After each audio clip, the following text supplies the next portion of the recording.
This story goes back to the day, to the year 2014.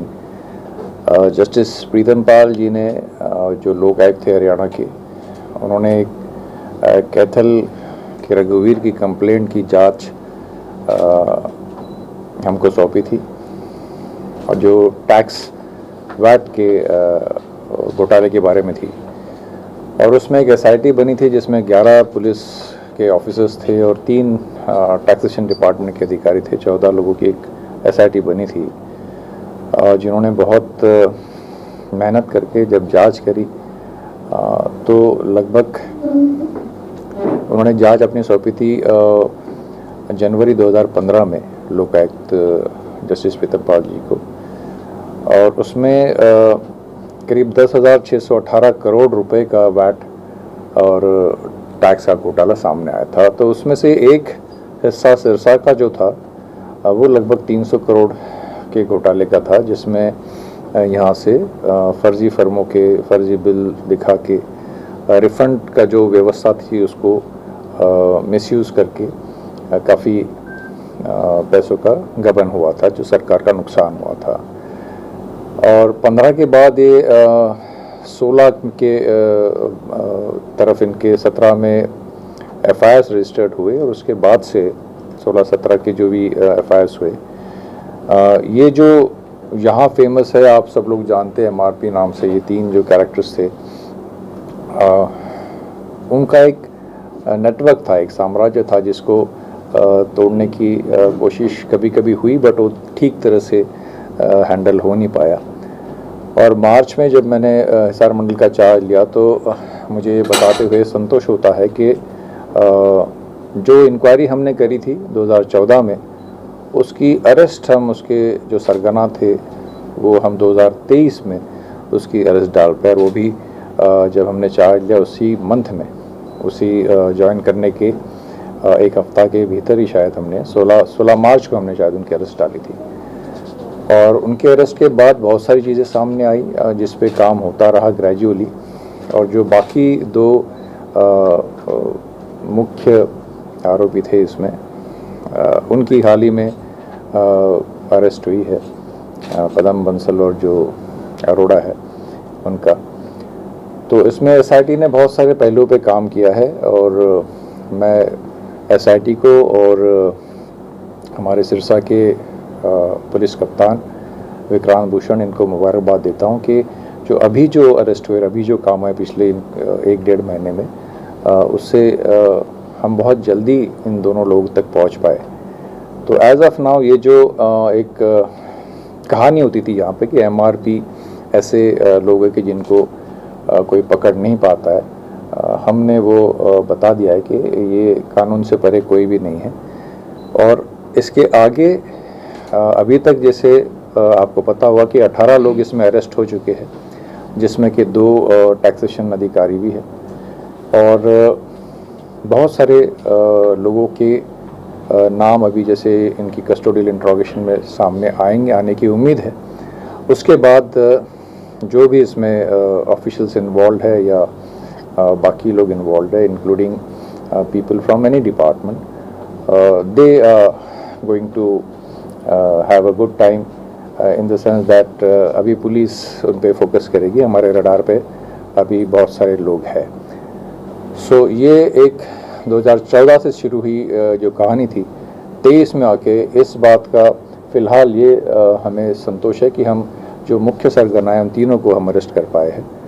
उसके बहुत सारे जो डॉक्यूमेंट्री एविडेंस कलेक्ट करने की बात है, उस पर अभी काम हो रहा है, और बहुत जल्द हम सोचते हैं कि काफ़ी मेहनत इसमें जाएगी, क्योंकि नेटवर्क है ये दूसरे राज्यों तक फैला हुआ था। गुजरात में गुजरात पुलिस ने भी एक वहाँ पे काफ़ी केसेस दर्ज किए थे, और दिल्ली में भी है, जो कि इन्हीं के सर्कल्स में वो बोगस फर्में बनी थी वहाँ पे, जहाँ से ट्रांजैक्शंस दिखाई गई थी। So this is what I wanted to share. ये सिरसा के लिए एक बड़ी बात इसलिए कि सिरसा का नाम बार बार इस मैटर में आता रहा है, और आने वाले दिनों में इस पे और सख्ती से एसआईटी काम करने वाली है। सर, रिकवरी का क्या स्टेटस रहेगा इसमें? जी, पदम चंदवाड़े में जो इसने जो फ्रॉड कर रखा है, तो हजारों करोड़ रुपया बेकार गया, तो रिकवरी का क्या status? We are working on it. अभी उनकी जो प्रॉपर्टीज़ है और बाकी जो उन्होंने अर्जित किया है वो सारे डिटेल्स हम ले रहे हैं, and we will proceed in the relevant sections. जो भी है प्रोविजंस है उसमें हम उनके प्रॉपर्टी अटैच किया जा सकता है। जी, we are working on that. Sir आजकल तो शॉर्ट फिल्मों का जमाना है, आप कह रहे हैं कि 14 से इंक्वायरी शुरू हुई, 23 तक आप फिल्म की एंडिंग तक पहुंचे हैं, तो 9 साल इतनी ढिलाई में क्यों रह गए? वो तो मान लिया इन्होंने। हम तो 14 में इंक्वायरी करके रिपोर्ट दी थी और अभी 23 में आए हैं आपके यहाँ।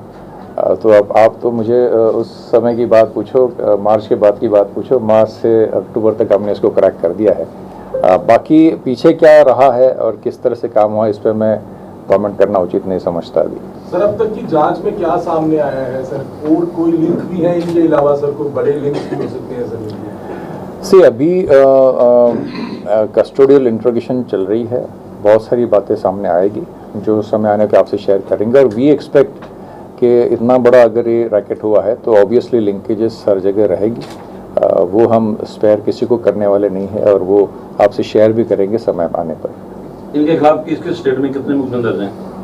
इसमें गुजरात में मेरे नॉलेज में है कि गुजरात में इनके लगभग 30-31 मुकदमे हैं गुजरात में, और दिल्ली में भी कुछ मुकदमे हैं। वो अभी रिकॉर्ड पे है हमारे पास है। कुछ अधिकारी भी हैं पूछताछ में इन्होंने बताया कि इतने सालों तक कहाँ गायब रही है? यह भी शेयर करेंगे आपसे। सर जो इतना टाइम लग गया इनको गिरफ्तार करने में, फाइलें ये दबी रही, क्या इनसे ये भी पूछा जाएगा कि किन अधिकारियों की पुलिस डिपार्टमेंट में मिली भगत रही अब तक? इनमें हमारी ये इनसे सब पूछा जाएगा जी, इनसे सब पूछा जाएगा, इनसे सब पूछा जाएगा। और इनके पूछताछ के बाद जिनका भी रोल सामने आता है, चाहे वो पुलिस के अधिकारी हो, चाहे टैक्सेशन विभाग के हो या सिविलियंस हो, जो भी हो, उन सब पे कार्रवाई होगी। सर इन्वॉल्वमेंट रही वो नपेगा? बिल्कुल।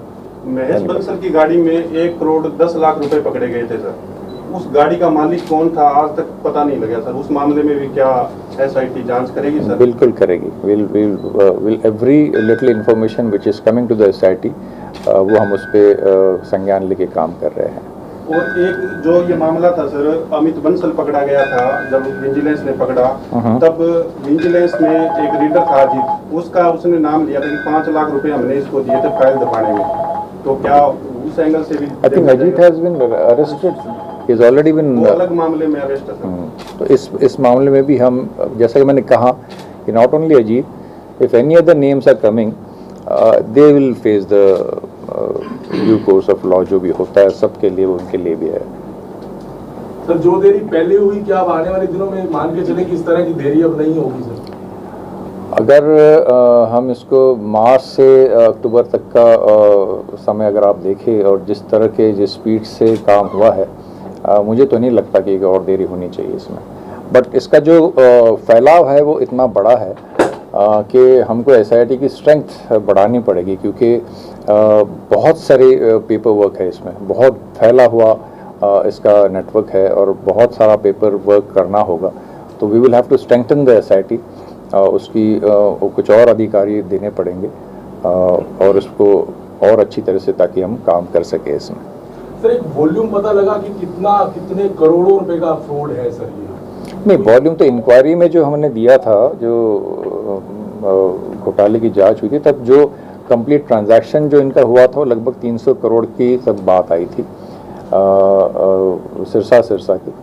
और अभी उसमें हम देखेंगे कि हम कितने तक हम पहुंच पाते हैं आगे। अभी लगभग 28-30 करोड़ तक का तो हम पता कर पाए हैं, बट उससे आगे हम कितना इसको खोज पाते, that will in the days to come it will become clear.